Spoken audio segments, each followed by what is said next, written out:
So I was down at my local, what do you call it, the Salvation Army store. I love going in there because it gets all sorts of bargains.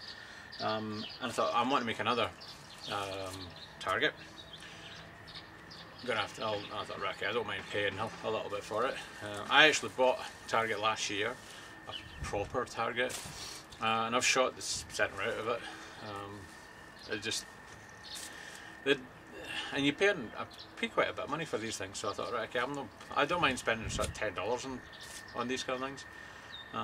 Maybe I'm just cheap as usual, but anyway, I went down to the Salvation Army store and I got myself some old cushions. Now, none of them match. I mean, I've already got them, so I've got I bought four cushions. This one actually came with buttons, but I cut the buttons off because I don't want to, just in case I had to hit the button. I don't want the arrow deflecting or breaking. No, shouldn't break the arrow. But anyway, so once again, I've got two. You could do anything with these. I mean, actually, you could put two of these together and wrap them with duct tape, and then you've got a little, just a little one.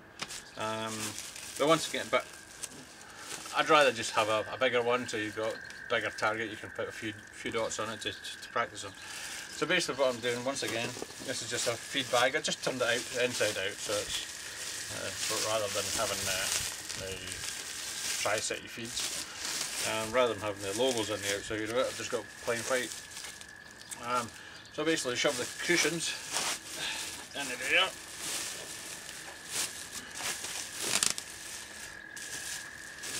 So, I mean, once again, the cushions are, I mean, it's off, I don't know, it's all some sort of foam, it's in it, obviously.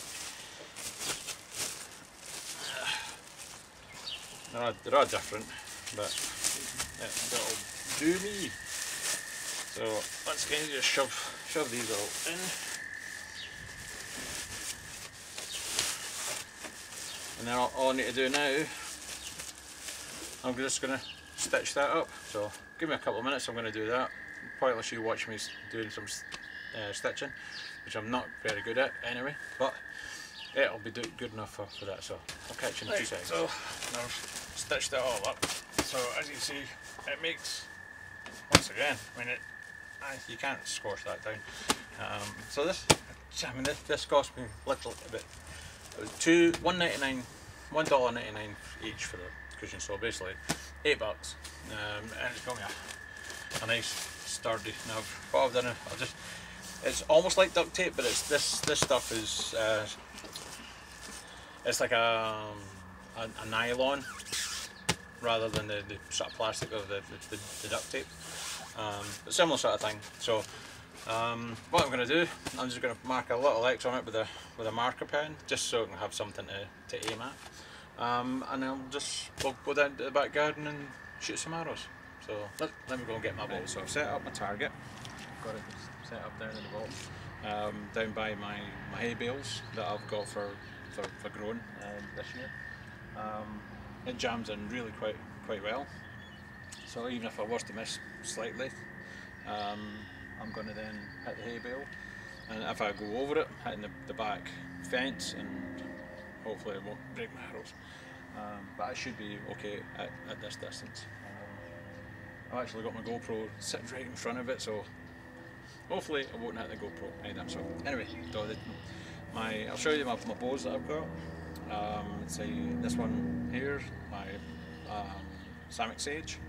I absolutely love this bow. I got this from my birthday last year from my wife, for my 50th birthday. So it shoots great. I absolutely love it. It's nice getting back into traditional archery. I used to shoot recurve a long time ago, and it's nice to get back into recurve. So let me just show you my other bow.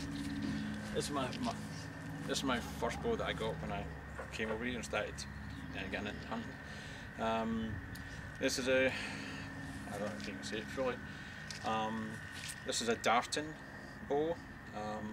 It's an obviously old bow, long bow for today's styles, but it still shoots absolutely fantastically. It is well, set at the size it is. It's 45 to 55 pounds, but it's set at its maximum for my pool. So it's set round about the 55 pounds mark.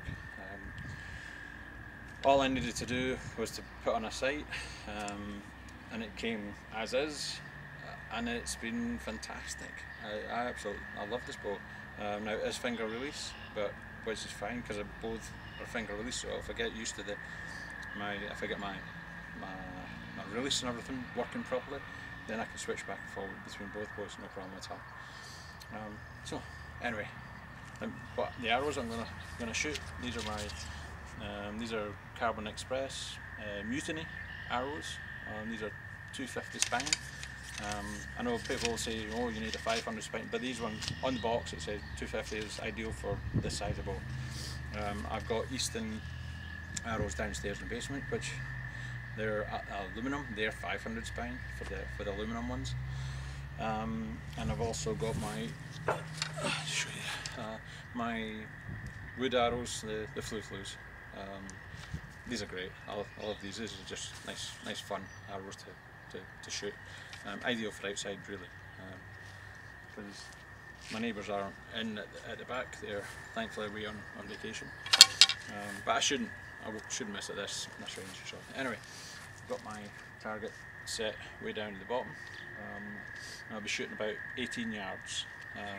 I'll maybe start off a little bit closer just to get my eye back in again, and then move back in. Okay, so let's go shoot.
I'm thoroughly enjoying playing around with my new recurve.